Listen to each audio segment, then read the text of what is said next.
This is Jeffrey Tucker. We're continuing our series on Economics One Lesson, the new edition from the Mises Institute. And I'm very excited to introduce George Reisman, who's joined us to discuss unions and wages. Dr. Reisman. Well, very glad to be here, Jeff. Thank you for having me.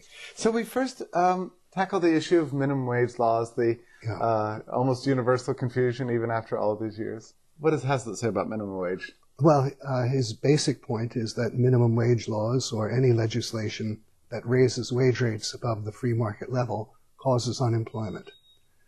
And both of his discussions, I think, are excellent.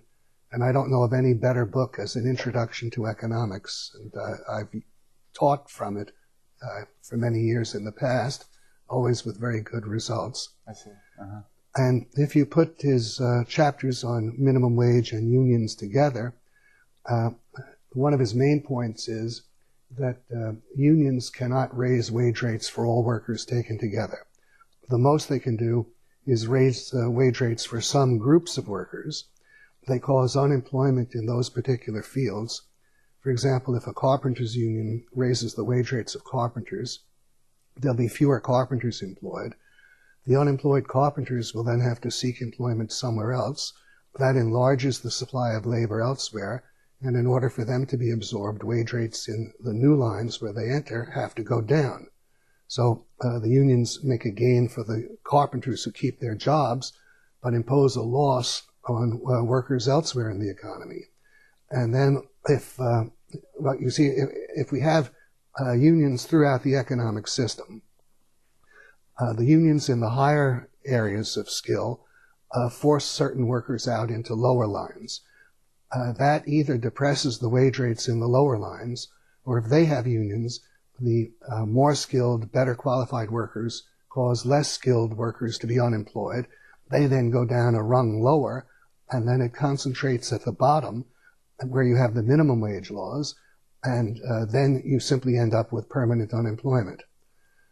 Now, many people who advocate repealing the minimum wage laws don't realize that they hear the opposition, well, the wage rates will be horrendously low to absorb the unemployed.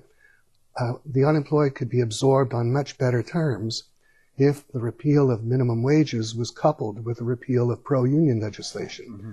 because then more people would be employed higher up the ladder. That would take the pressure off at the bottom. Now, back in 1946, unions were far more prevalent than they are today. Right. And I did a review of an edition of Economics in One Lesson that came out, I think, in 1981.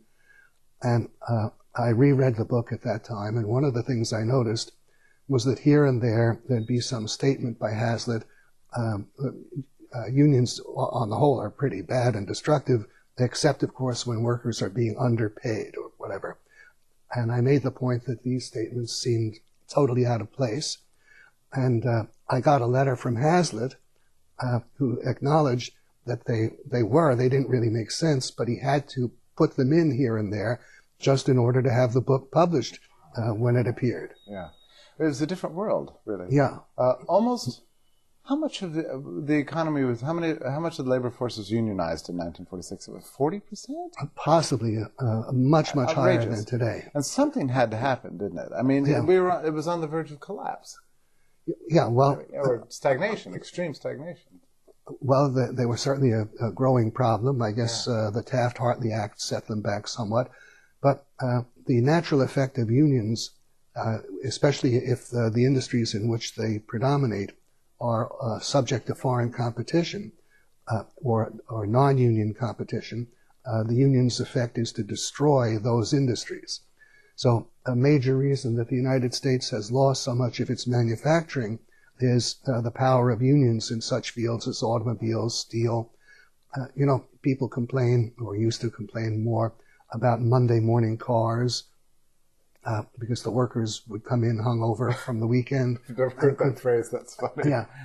And that's a simple issue to solve. You tell them either you come in fit for work on Monday or don't bother to come in at all. Right. And so they could have improved the quality.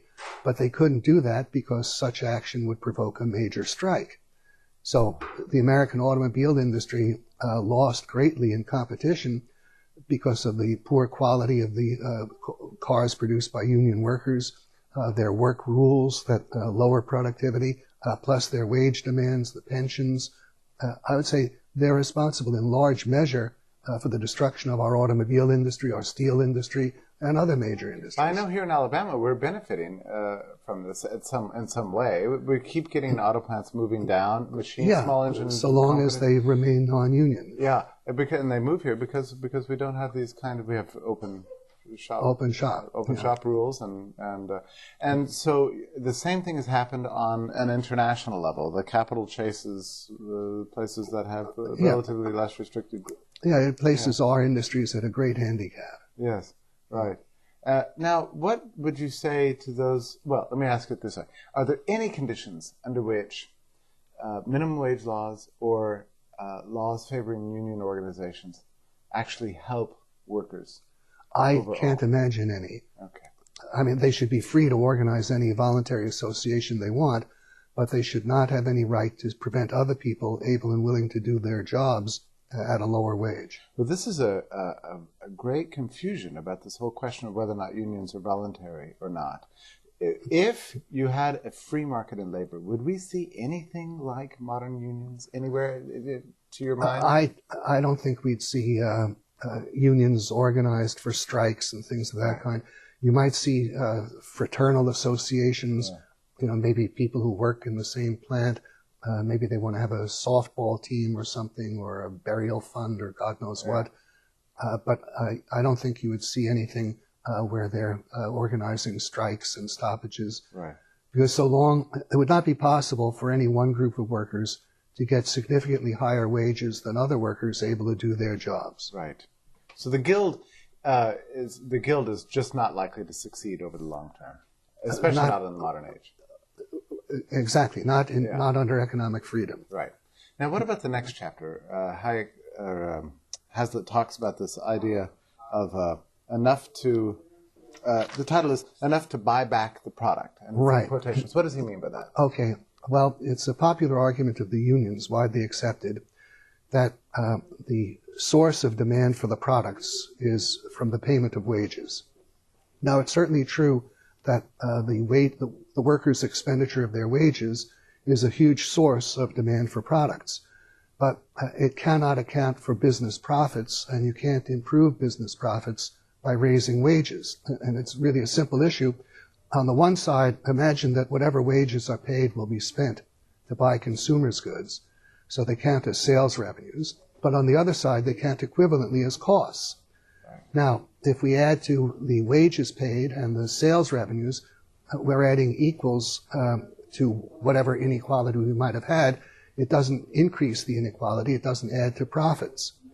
Now, as a matter of fact, suppose we started out, we had total spending to buy consumers' goods of 400 units of money. Each unit can be however many hundreds of billions of dollars or whatever. And 300 units of money spent to pay wages. Well, we could reasonably estimate profits at 100. Right. Okay, now, if we raised wages by 100 and the workers spent all the wages, now we'd have 400 of wages, 500 of sales. Profits would still be 100, and as a percentage of sales and costs, they'd be lower. Right. Now, profit margins would go up if total wages went down, and even if sales revenues went down, because we're subtracting equals from unequals, the amount of the inequality is unaffected and becomes a larger percentage. Now, also, one of the things I've discovered, suppose we have a situation where we're trying to recover from a depression, and that there's substantial unemployment and wage rates need to fall. Now, suppose some of the funds previously used to pay wages are now instead devoted to the purchase of machinery. All right, there's going to be the same total sales revenues. The wage earners might spend less for consumers' goods, but more is spent to buy the machines. And for a protracted period of time, costs in the economy will be less, because what you pay out as ordinary wages will show up as costs quite quickly. But if you're using those funds to buy a machine or construct a factory that lasts many years, the only element of cost is the depreciation. So profits would actually increase And you see, this is what was typically believed. If you have mass unprofitability, as in a depression, you need a reduction in wage rates, in part to restore profitability. Yes. And it does so to the extent that expenditures are diverted to such things as machines and factory construction. Yes. And do you expect that right now we're entering in a recessionary environment? Do you agree with that? It certainly seems so. The potential is there. Right. For a major deflation. And we're starting to see some response in the unemployment rate, right? It seems to be going up. Right. So in light of your exposition and in light of Hazlitt, what do you expect needs to happen? Well, as far as unemployment becomes an issue, all legislation artificially propping up wage rates should be repealed. Yeah. But an even bigger issue that would need to be dealt with is the situation of the money supply and financial contraction. Yeah. And the potential is there right now. We could have something worse than 1929. I'm not saying we will, but the potential is there, and that would have to be addressed. Does Hazlitt address the question of unemployment insurance? He might, but I don't recall it. I don't. Maybe think you so. could elaborate on unemployment insurance. With unemployment insurance, if you mean people when they become unemployed are getting government I should funds. say benefits. Really. Yeah. All right. All right. Naturally. Well, that enables people to avoid looking for work for a while, and it prevents the fall in wage rates. Right. You see, if you didn't have it, the pressure to reduce wage rates would be that much greater. Yeah. It would occur more quickly. Yeah. And in Britain, unemployment insurance, which was very elaborate in the 1930s, actually prevented restoration of normal economic times. Yes. To even to a greater extent than the U.S.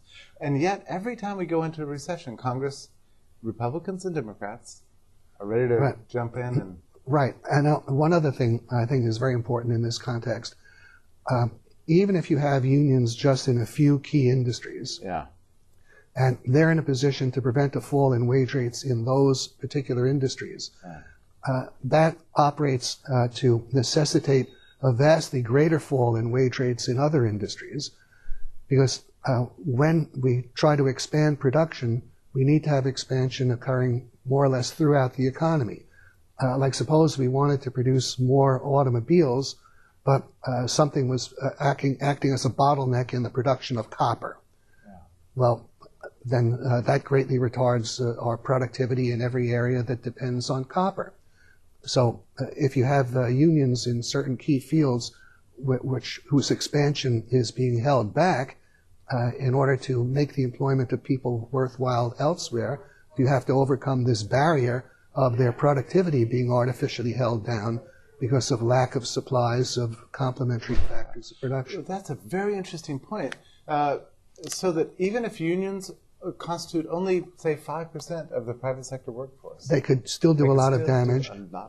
And now I think they presently, I think it's more than 5 now. I think it's about 8 or 9%. To the extent that it's possible for workers easily to unionize, employers don't want that to happen.